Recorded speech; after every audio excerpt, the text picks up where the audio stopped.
안녕하십니까? 신종호 교수입니다. 우리 학생들 벌써 재택 수업이 4주차로 진행되어지고 있습니다. 참 불편하고 답답하죠? 4주차 정도에 마무리되어져야 되는데 지금의 상황은 좀 더 연기되어질 것 같습니다. 특히 총이치 기공학 이론 수업은 원격 화상 수업으로 나름 진행할 수가 있지만 이 총이치 실습의 이 수업은 사실 교실에서 여러분들과 함께 하지 못하면 온라인으로 할 수 있다라고 하는 범위의 한계, 사실 답답하기 짝이 없습니다.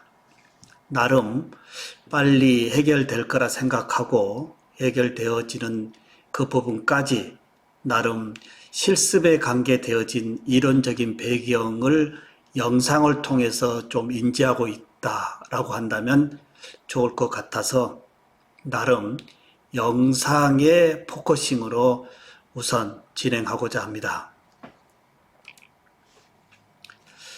3주차까지는 우리가 어디까지 진행을 했었죠? 3주차까지는 기성 트레이에 의해서 예비 인상, 예비 인상체에서의 예비 모형, 예비 모형에서의 개인 트레이, 개인 트레이에 의해서 본인상, 본인상에 의해서 이제 모형을 부어주는 이러한 마스터 모델의 주모형 과정이 4주차입니다.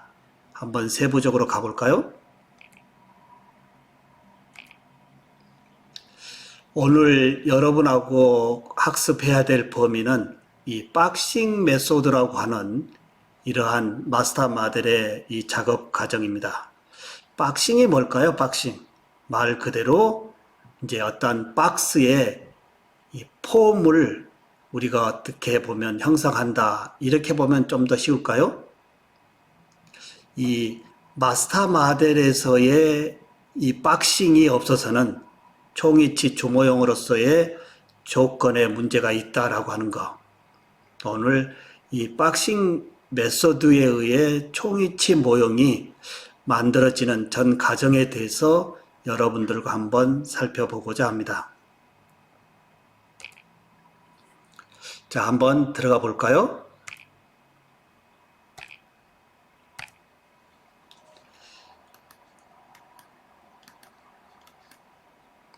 자, 첫 번째 다시 한번 리뷰해 보겠습니다. 총이치 기공학. 과연 여러분들 오늘 화상 수업에서도 우리가 한번 학습을 해봤지만 총이치 기공학 치과 보철 중에서의 유지 기반이 제일 열악한 초고령화 노인들에게서 제공해주는 이 무취하게 인공 대치물로 기능과 신밀성을 높여주는 이 학문이 총이치 기공학이다 라고 우리가 학습을 했습니다. 첫 번째 이 총이치 제작 과정에서의 이 나비치, 오늘 나비치 중에서도 오늘 제일 중요한 작업 모형 마스터 모델 제작 과정에 대해서 한번 더 들어가 보도록 하겠습니다. 여기 순서로 본다라고 한다면 예비 모형에서의 개인 트레이, 개인 트레이에 의해서 최종 인상을 얻어냈고 최종 인상에서 오늘 마스터 모델을 제작하는 이 박싱 메소드에 의해서 마스터 모델을 제작하는 이 부분에 대해서 우리가 한번 살펴보고자 합니다. 예비 인상에서의 이 프라이머리 임프레션, 즉 기성 트레이에 의해서 알긴산염의 알지네이트로 환자의 구강을 우선 인기에 내는 정확도는 다소 떨어질 수밖에 없죠. 환자 개인에 맞는 맞춤 트레이가 아닌 기성 트레이로 알긴산염의 알지네이트로 1차 예비 인상을 체득하고요. 얻어진 부분에서의 이 모형, 연구 모형이 되겠죠. 이 연구 모형을 토대로 개인 트레이, 그 환자의 연구 모형을 토대로 제작한 이 개인 트레이가 오늘 4주차에 이제 최종 인상으로 얻어진다라고 하는 거. 총이치 보철에서의 성패가 곧 인상이라고 말씀드렸듯이 이 정확하게 국왕 내의 상황이 형상이 인기되어지는 이 부분이 곧 음영체로서 들어가는 석고의 양형하로 이 부분이 총이치 보철의 토대가 된다라고 하는 범위. 오늘 이 박싱 메소드에 의한 작업 모형에 대해서 한번 설명을 해 보겠습니다. 총이치를 제작하기 위해서는 의치상에 피게 될 모든 주위 조직과 변형 부위가 충분히 재현된 정확한 작업 모형을 얻는 것이 무엇보다도 중요하다라고 할 수가 있죠. 다시 한번 살펴볼까요? 박싱 메소드에 의한 작업 모형. 총이치를 제작하기 위한 이 부분에서의 의치상에 피게 될 모든 주위 조직과 변형 부위가 충분히 재현된 정확한 작업 모형을 얻는 것이 중요하다라고 했습니다. 좌측은 본인상에서 제작되어진 마스터 모델이고요. 우측의 두 개의 슬라이드는 예비 인상에서 얻어진 예비 모형입니다. 여러분들 한번 비교해 볼까요? 프라이머리 임프레션에서 얻어진 예비 모형과 이 세컨, 이 최종 인상에서 얻어진 마스터 모델의 차이가 뭘까요? 본다면 정확도와 함께 이 총이치의 깊은 보도 부분까지의 재현성은 연구 모형상에서 얻어낼 수 없다라고 하는 거. 이 연구 모형을 토대로 얻어진 최종 모형에서 오늘 4주차에 학습하는 이 박싱 메소드에 경석고를 부어주면 지금 빨강색의 이 유틸리티 왁스로 인상체 하면에서 연장되어진 이 부분이 경석고가 채워짐으로 인해서 총이치에서 제일 중요하다고 하는 이 깊은 해부학적인 보도 부분을 정확하게 얻어낼 수 있다라고 하는 것. 자, 다시 한번 이제 세부적으로 한번 들어가 볼까요?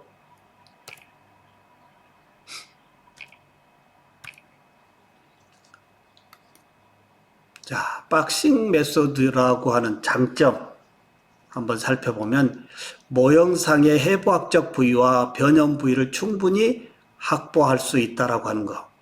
다시 말씀드려보면 총이치의 유지의 기반은 한자 구강의 무치하게 모든 부위의 정확도하고 밀접한 관계가 있다고 말씀을 드렸습니다.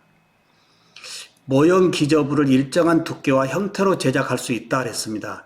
수평적으로 왁스를 연장했고 수직적으로 다시 이렇게 이 댐을 만들어 주니까 모형의 두께 부분까지 임의적으로 박싱 메소드에서 설정할 수 있다라는 이야기입니다. 모형 기저부에 리마운팅 플레이트에 삽입을 쉽게 할 수 있다. 다시 리마운팅 플레이트의 역할에 대해서는 학습을 하겠지만 석고를 부어놓고 여기에 리마운팅 플레이트를 끼워놓고 같이 세팅을 시키면 리마운팅 플레이트가 여기 경석고하고 같이 합체되어지면서 경화가 되어지기 때문에 하나의 덩어리가 연결된다라고 하는 것. 이 리마운팅 플레이트는 교학기에 이 탈부착할 때 사용되어지는 이러한 교학기의 보조기구입니다. 그때 가서 다시 말씀드리겠고요.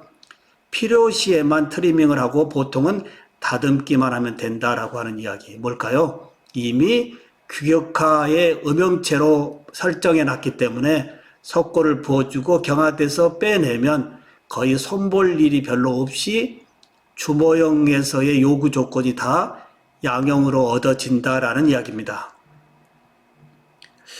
진동을 줄 수 있어 경석고 주입이 용이하고 기포 발생이 적다라고 하는 거. 여기에 박싱을 해놓고 음영체에 경석고를 붓는데 바이브레이터를 이용한다는 이야기죠. 바이브레이터에서 기포 없이 쉽게 아주 견고하고 아주 정확한 이 주모형을 얻어낼 수 있다라고 하는 거.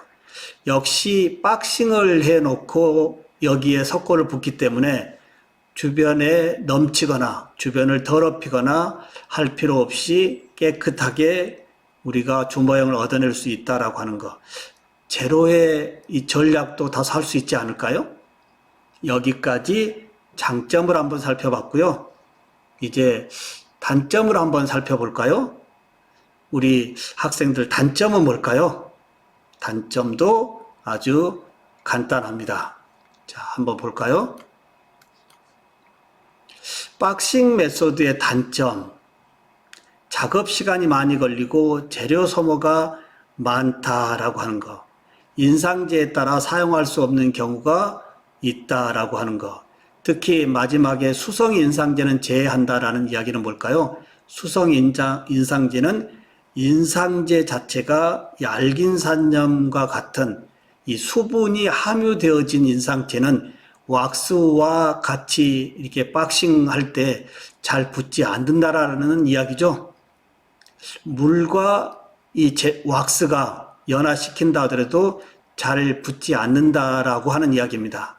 특히 박싱을 하는 부분에서의 이 워킹 타임이 굉장히 오래 걸리고요.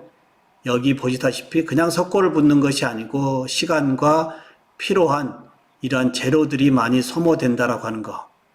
그리고 이 알지레이트라고 하는 이 알긴산염, 인상제에 수분이 함유되어진 이러한 재료로는 부적당하다라고 하는 거.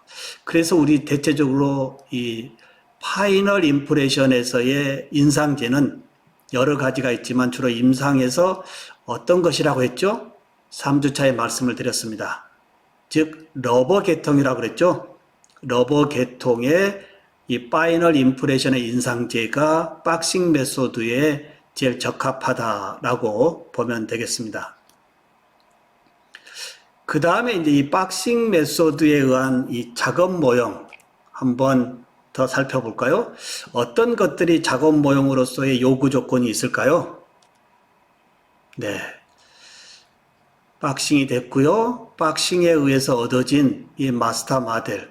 지금 보시다시피 주연 보도 깊은 부분까지 이제 얻어져 있고 사이드로 모형이 더 이렇게 연장되어진 부분을 볼 수가 있을 겁니다.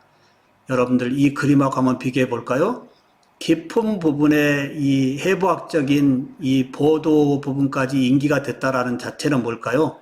박싱 메소드에 의해서 이 수평적으로 연장된 왁스 때문에 이 깊은 부분에 이 해부학적 이 자리를 얻어낼 수 있었다라고 하는 이야기.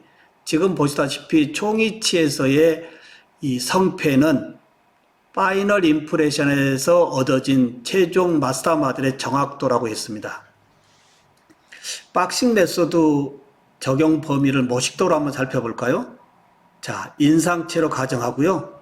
인상체입니다. 인상체의 제일 높은 부분, 인상체의 제일 높은 부분에서 약 4, 5mm 하방에 이 유틸리티 왁스라고 혹시 여러분들 써보셨는지 모르지만 왁스로서는 굉장히 연한 왁스입니다. 유틸리티 왁스를 4, 5mm 하방에 내려주고 그리고 조각도를 조금 열을 가한 다음에 이 라운드 폼을 조각도로 달궈주면 녹으면서 인상체하고 붙으면서 단면이 되겠죠. 4, 5mm 하방에 유틸리티 왁스를 내려주고요. 그리고 다시 이 부분에서 수직벽 왁스를 세워주면 이 안에는 음영체가 되어줄 수밖에 없죠. 이렇게 해서 박싱을 해주고 이 옐로우 컬러의 경석고를 주입하면 요 내부에 경석고가 채워져서 경화돼서 빼낸 상태가 이 마스터 마델이다 이겁니다. 그러면 인상체에 왜 박싱을 해주느냐 이겁니다. 인상체에 박싱하지 않고 그냥 석고를 부은다고 한다면 어떻게 될까요? 4주차에 질문 나갑니다.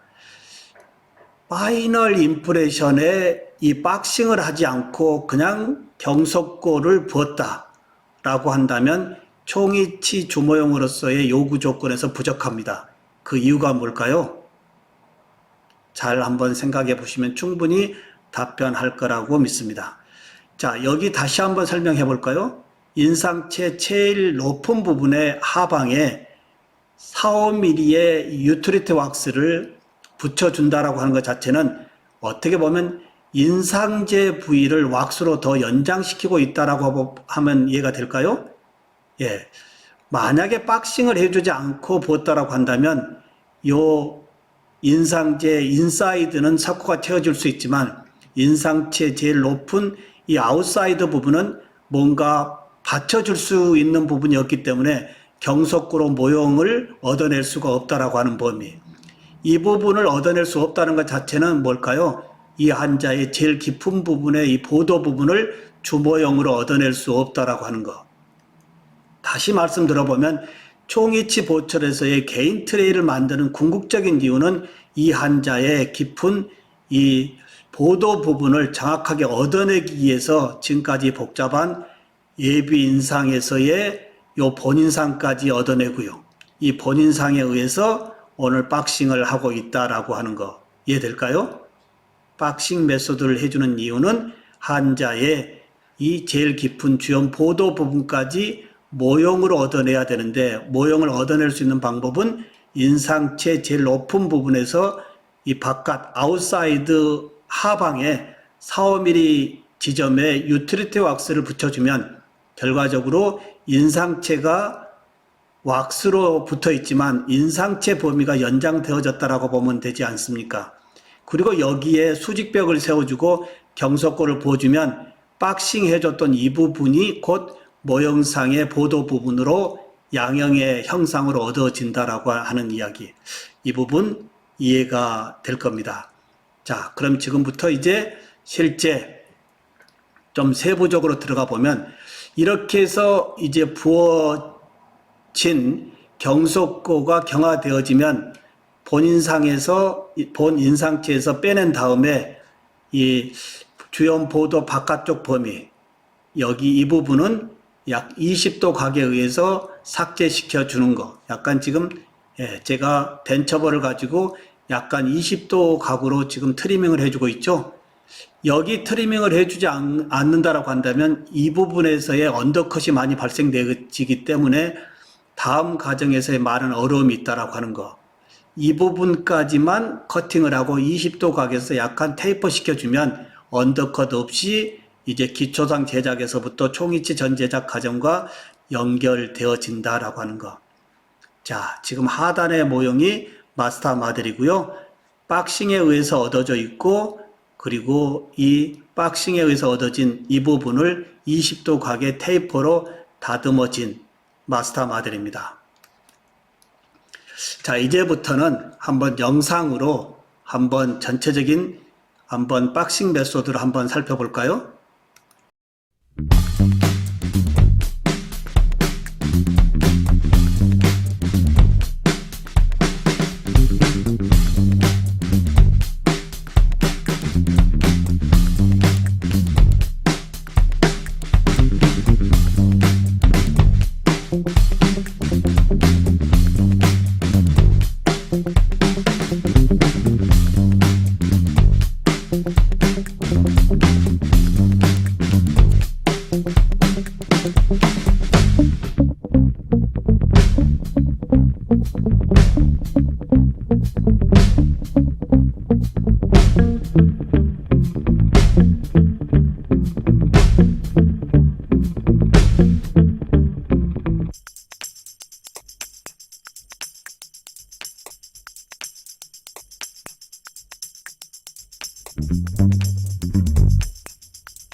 자, 이렇게 해서 박싱 메소드의 마스터 모델을 얻어내는 이론적인 배경과 그리고 동영상을 통해서 주모형이 이렇게 만들어지는구나 라고 우리가 학습을 해 보았습니다. 총이치 보철에서의 성패, 과연 뭐라고 볼 수 있나요?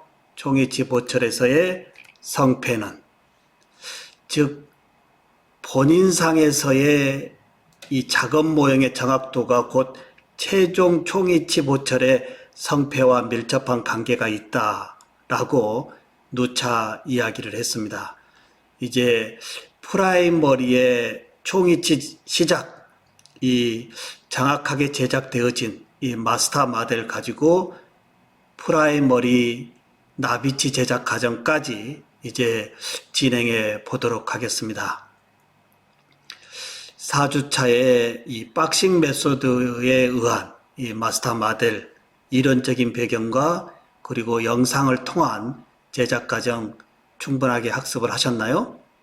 학습했을 거라 생각하고요. 이제 5주차에 다시 학습으로 연장이 되어지는데요. 5주차에서는 과연 어떤 부분을 공부해야 될까요? 5주차에서는 이 박싱 메소드에 의해서 얻어진 이 마스터 모델이 이제 시작점으로 그 위에 기초상 교합제 그리고 인공치라고 하는 배열을 하기 위한 교합 기록 후에 교합기의 장착, 그리고 왁스라고 하는 이 교합제의 인공치 배열을 심고 잇몸의 형상을 조각해주고 다시 한자 구강 내에 장착시켜서 문제가 없다라고 한다면 세칸으로 가는 수지의치 제작 과정. 5주차에서는 이 주모형을 만든 다음에 이 주모형 베이스에 이 네거티브 인덱스 형성, 그리고 교합기의 장착 후에서의 이 기초상 제작 과정 쪽으로 연결해 보도록 하겠습니다. 수고했습니다. 웃으면 행복하다고 했죠? 많이 웃는 우리의 삶, 다소 재택 수업에 불편함이 있지만 조금 이해해 주시고 우리가 빠른 종식되어지기를 같이 소망하면 종식되지 않을까요? 지금까지 4주차 총이치 제작에서의 제일 중요한 파이널 임프레션에서 얻어진 이 마스터 모델, 여러분과 함께 학습을 해 보았습니다. 감사합니다.